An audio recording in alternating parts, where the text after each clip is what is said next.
함께 말씀을 보겠습니다. 오늘 보실 말씀은 이사야서 8장 1절에서 8절까지 말씀입니다. 이사야서 8장 1절에서 8절까지 말씀 제가 읽도록 하겠습니다. 여호와께서 내게 이르시되 너는 큰 서판을 가지고 그 위에 통용문자로 마엘살랄 하스바스라 쓰라.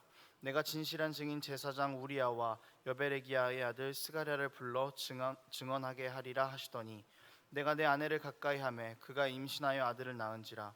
여호와께서 내게 이르시되 그의 이름을 마엘살랄 하스바스라 하라. 이는 이 아이가 내 아빠 내 엄마라 부를 줄 알기 전에 다메섹의 제물과 사마리아의 노략물이 아수르 왕 앞에 옮겨질 것임이라 하시니라. 여호와께서 다시 내게 말씀하여 이르시되 이 백성이 천천히 흐르는 실로아 물을 버리고 르신과 르말리아의 아들을 기뻐하느니라. 그러므로 주 내가 흉용하고 창일한 큰 하수 곧 아수르 왕과 그의 모든 위력으로 그들을 뒤덮을 것이라. 그 모든 골짜기에 차고 모든 언덕에 넘쳐 흘러 유다에 들어와서 가득하여 목에까지 미치리라. 임마누엘이여 그가 펴는 날개가 내 땅에 가득하리라 하셨느니라. 아멘. 이사야서 8장은 7장의 내용과 비슷한 흐름을 가지고 전개됩니다. 북이스라엘과 아람 연합군이 남유다를 침략하는 것과 관련하여서 하나님께서 이스라엘에게 말씀하시는 상황이 계속 진행되고 있습니다. 남유다는 하나님보다 자신들의 문제를 아수르의 힘을 빌려서 해결하고자 했습니다.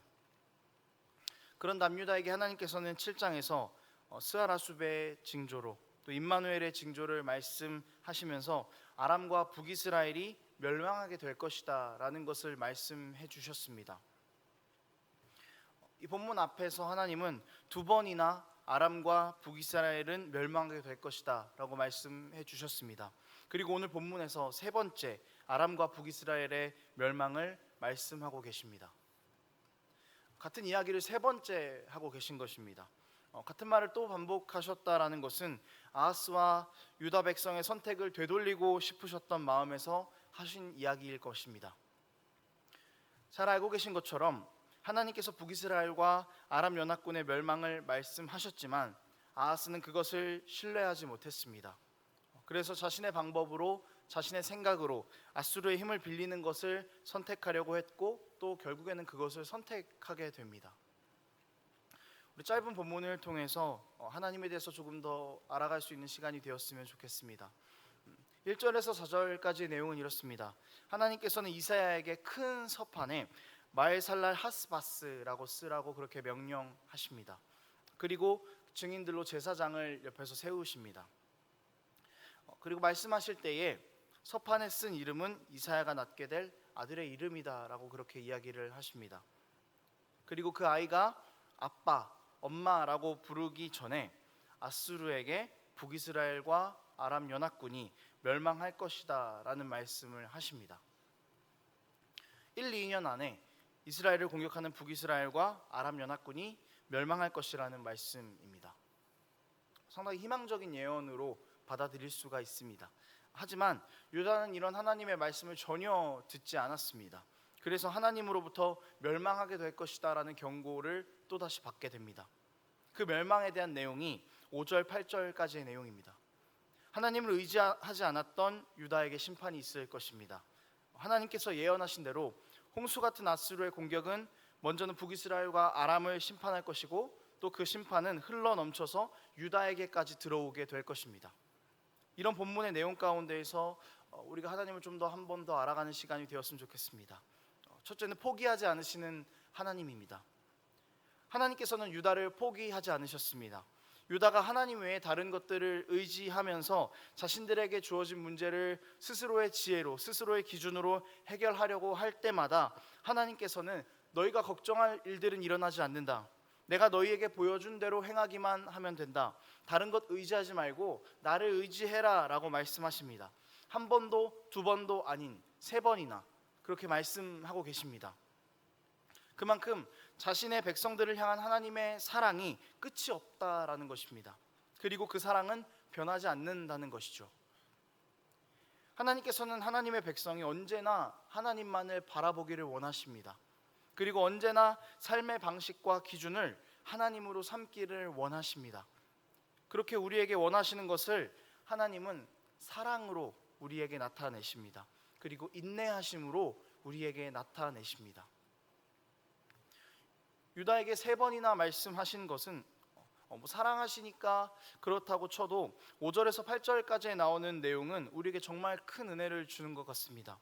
심판이 유다에게까지 미칠 것을 말씀하셨습니다. 그런데 7, 8절을 보니까 아수르의 모든 위력이 골짜기에 차고 언덕에 차고 흘러서 유다에게 들어와서 목에까지 미치게 되는데, 정말 그 위기가 턱끝까지 차올랐을 때 여전히 그곳에 누가 계십니까? 하나님이 계시다는 것이죠. 임마누엘, 하나님이 함께 하고 계셨다라는 것입니다.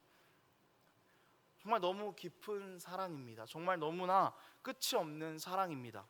나에게 돌아오라고 계속 말씀하신 것을 넘어서서 회개하지 않고 돌아오는 백성에게 심판이 임할 것을 말씀하시면서도 그렇지만 그 자리를 떠나지 못하시는 하나님, 이런 하나님을 생각하면은 우리가 하나님 앞에 감사하게 될 수밖에 없는 것입니다.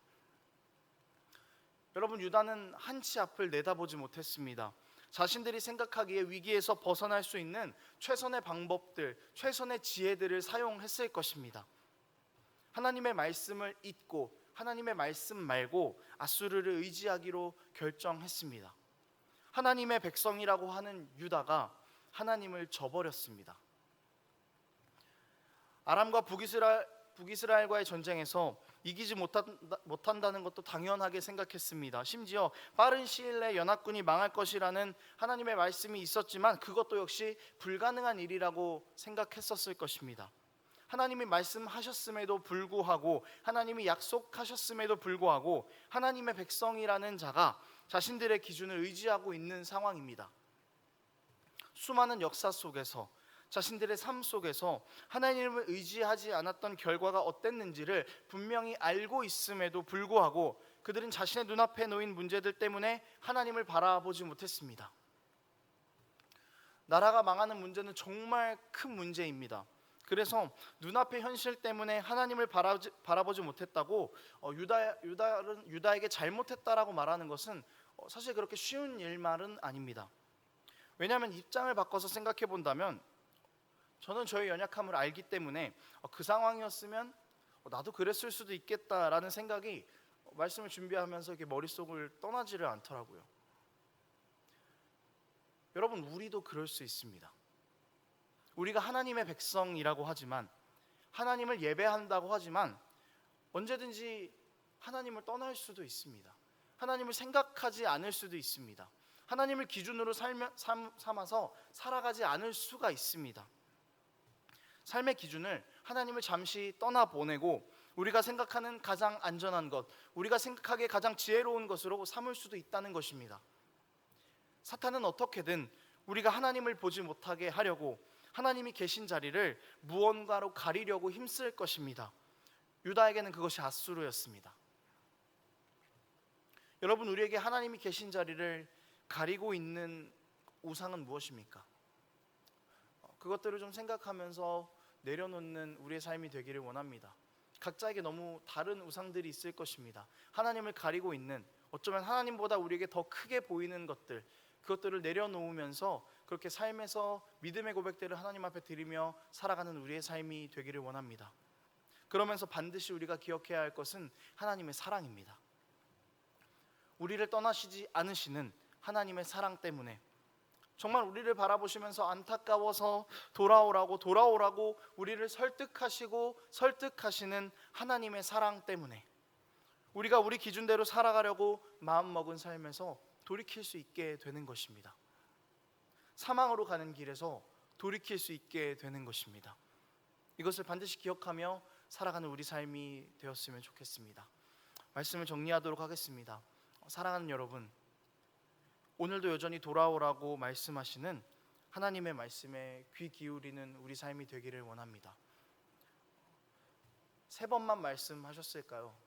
아니요, 우리 삶 속에 수백 번, 수천 번, 수만 번, 그보다도 더 헤아릴 수 없을 정도로 하나님은 우리를 부르셨고 우리를 부르고 계십니다. 그리고 우리를 위로하고 계시고 우리에게 하나님의 사랑을 나타내십니다. 우리가 사망으로 가는 것이 안타까워서, 그것은 하나님께서 너무 슬프셔서 어떻게든 우리를 생명의 길로 이끄시기 위해서 우리를 부르시는 하나님의 사랑입니다. 인내하십니다. 끊임없이 은혜를 베푸십니다.